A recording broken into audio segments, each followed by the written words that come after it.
when Barry Smith got drafted by the Boston Bruins after a long junior career, which drew a lot of recognition for his talent, we figured, hey, he's going to get a good chance at the NHL. Unfortunately, it didn't pan out, although he played a few games in the show.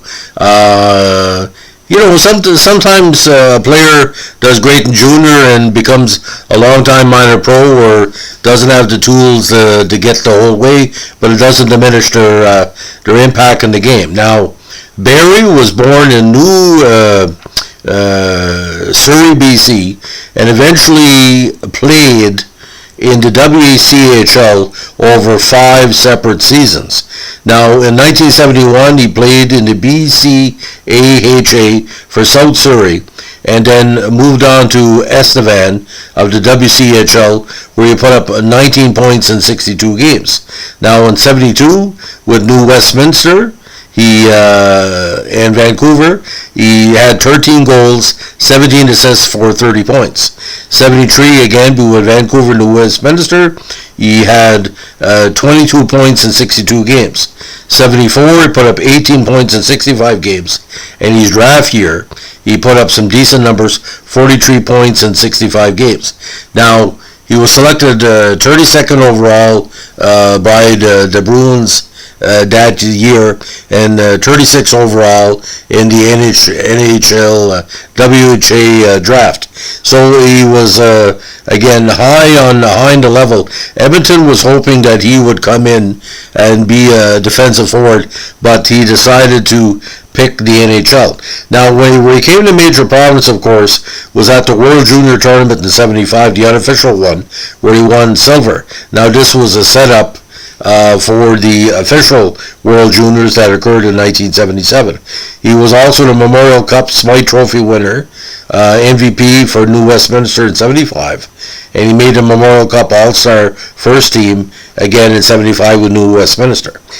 Now, he had his debut for of all things against the Montreal Canadiens on October 9th, 1975, wearing Ken Dryden's number for Boston. Now, he eventually retired in 1981 after a decent NHL and minor league career. He also played with Rochester of the AHL, Birmingham of the CHL, and Fort Worth of again the CHL. Now, just to recap, when he broke in 1975, he played 19 total games with Boston that year, with 1 goal in those contests.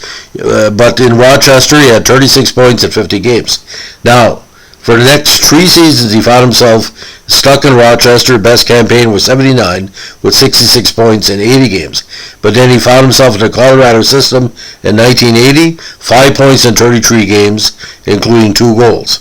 He also played that season with Birmingham of the CHL and Rochester of the AHL, putting up 12 points in 48 games. 81, his first full season in the AHL, again with Colorado, 8 points in 62 games, including 4 goals, and with Fort Worth, he had 7 points in 14 games. Now, with all this experience in the CHL, the AHL, the WCHL, and the NHL, you knew it was going to lead to something quite interesting in his post-career. He was named Rochester's head coach of the NAJHL prior to the A3 season and remained there until 1992.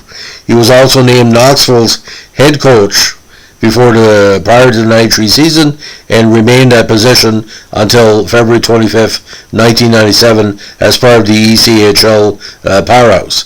He was also named Winston-Salem assistant coach for that UHL team prior to the 99 season and remained there for that campaign. He was also named Syracuse assistant coach prior to the 90 season and stayed there for that year. Now, he eventually returned to Knoxville after his coaching career and became manager of the local inline hockey arena. Now, why he ended up in Colorado, Boston decided to not offer him a contract after the 79 season, and he signed with Colorado as an unrestricted free agent. Now, the Knoxville Cherokees were a tremendous franchise for the city between 92 and 97, and eventually was replaced by Jack Capuano in 1997. And also coached the St. Angelo Outlaws of WPHL in the final season before the league folded. But unfortunately, he died at a very relatively young age in Blaine, Tennessee, in September 2013 at the age of 58. So, like I said, a very excellent coach, a very dedicated individual to what he called minor hockey in what's considered the South Zone. But what Barry meant to a lot of the fans, especially in San Angelo and Knoxville, he saw dedication in these players. I've had some friends and colleagues that have played in the Southern Leagues, and he mentioned he was extremely dedicated to a skill development side that very few players do how to coach. When you come from the West Coast, in your hockey coach who've gone through the system, there's a very stylized way to play. Now, his defensive forward style is more commonplace in 2021 than ever before. You would say, okay, why is a guy with only 43 points in a regular season and in junior gets drafted? There's intangibles with Barry that showed dedication to hockey, cerebral play, and you look at again, the Rochester years. Rochester was a very, very strong team back in the day who needed players like Barry to keep their offensive style in place when they had to shut down opponents that would allow them to score the 5 goals and not give up no more than 3.